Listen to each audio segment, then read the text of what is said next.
to disobey God and uses her freedom to eat the apple. Now, I think this is more metaphorical. People might assume this as being literal. Metaphorically speaking, what you are doing is, it is the first act of freedom. Eve's disobedience is the first act of, and you don't have to be a theological theorist to know this, right? Eve's disobedience of God's commandment, not to eat from the tree of knowledge of good and evil, is the first free act in the world. Sort of theologically Christian-based speaking. The first free act in the world is the act of disobedience. She eats the fruit. She eats knowledge. She becomes aware. And then she becomes arguably aware of her body, and she seduces, this is my version, she seduces Adam, and Adam makes the choice to disobey as well. Right? Since it's inherent in this world, we recognize that this needs, that it's inherent in this world, in which case knowledge is only a way to a denial of the world. For the world is an error, which can be known to be an error. Right? Everything went wrong once they ate the fruit. Everything collapsed. All of the innocence was tarnished. They were aware of their nudity. They were aware that they were in the presence of God. They were aware of their gender. They were aware of their difference. Eve was cursed. She had to go through pain and menstruation and childbirth. Adam was cursed. He had to work. He had to toil in the soil in order to feed himself. Everything fell apart. As Chinua Achebe says, all things fall apart. Everything fell apart with that act of freedom. Right? So that what you recognize is the purpose is for us to be free. The cosmic purpose. This is out of control, right? The cosmic purpose is for us to be free. But for us to be free, we have to disobey the big dog. It's so paradoxical, right? We have to disobey. Our freedom is an expression. The first act of freedom is an expression of disobedience and all acts after that are requisite. It's necessary that it follows from this act of original sin, original disobedience, the fall of man.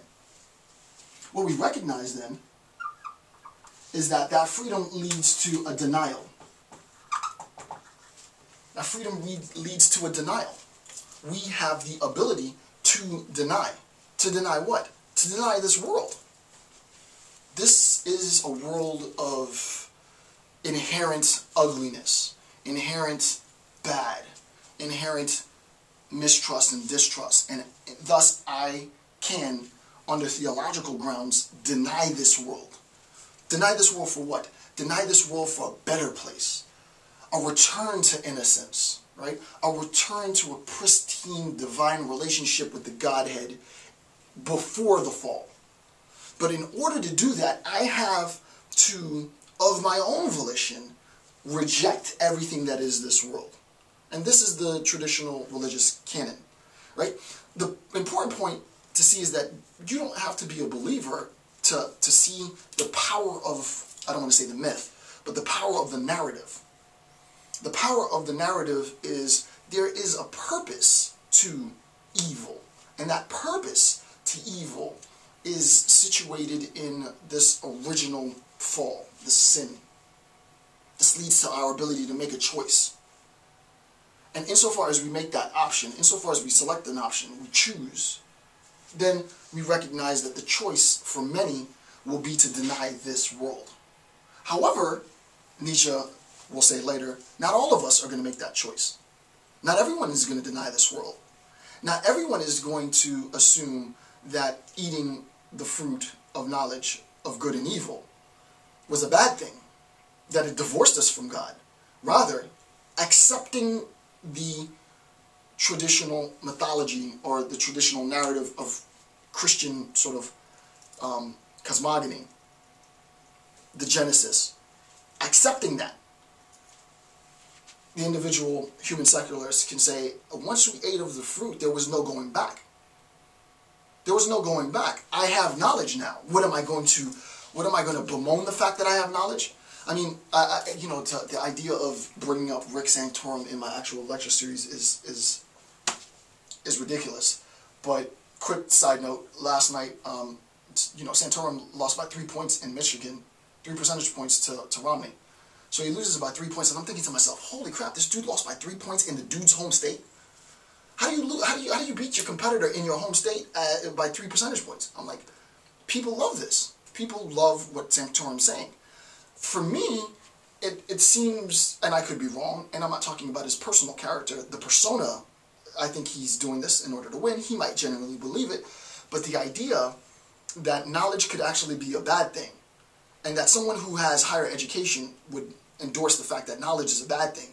Liberal education takes you away from God, and liberal education is the undoing of American society, and you're a snob, you're an elitist if you're an academic, you're a snob, you're an elitist if you cherish knowledge.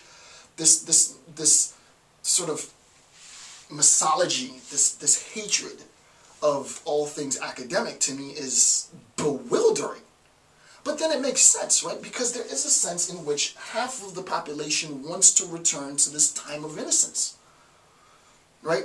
And as Cypher says in The Matrix, ignorance is bliss. There is such profound sense of alleviation of all burdens, of the ability to have to decide, of the ability to have to think critically, of the ability to have to think out of the box, when you don't have to think about anything.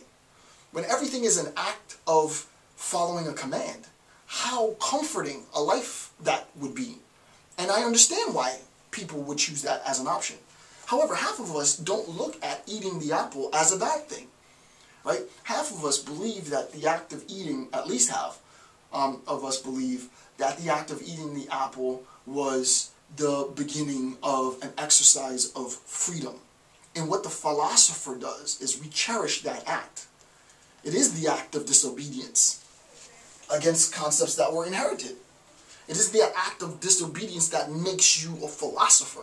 It's the act of ingesting knowledge, of partaking in this practice, not for the sake of knowledge, just for its own sake, but for the sake of creating new concepts, original concept formation, amalgamation of ideas, synthetic analysis. You know, that's what this is about.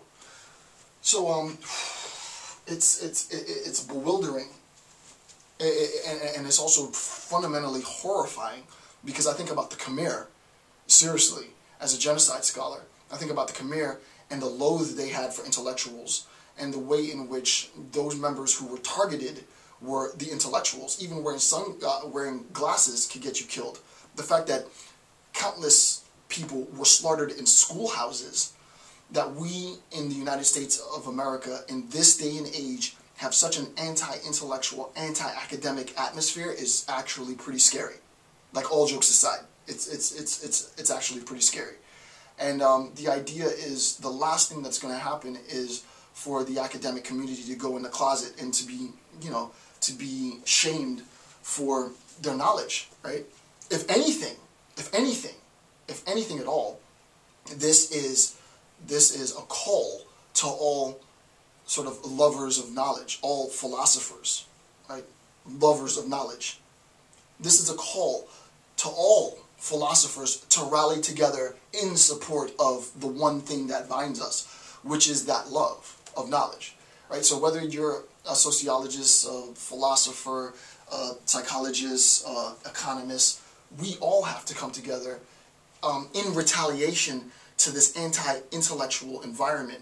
Why? Because this anti-intellectual environment is actually an attack on freedom. Literal freedom at its most conceptually dense. Right? The ability not to be an automaton. The ability not to return to some sort of pre-idyllic state in which, you know, we were courting with the divine in complete ignorance, bliss, right? No. To be a philosopher, to be enlightened, is a very rigorous, time-consuming, burdensome responsibility, obligation that we accept, but we accept it willingly, right? I would rather have the arduous process of thinking critically and living a life of turmoil than to be a freaking robot plugged into the matrix, right? That's not where I'm going, and I think the political discourse in America is starting to get pretty out of hand, to be honest with you. I think it's getting out of hand. And I mean that in all absolute seriousness. It's getting absolutely ridiculous. Okay, so this is obviously a false dichotomy. This is a false dichotomy.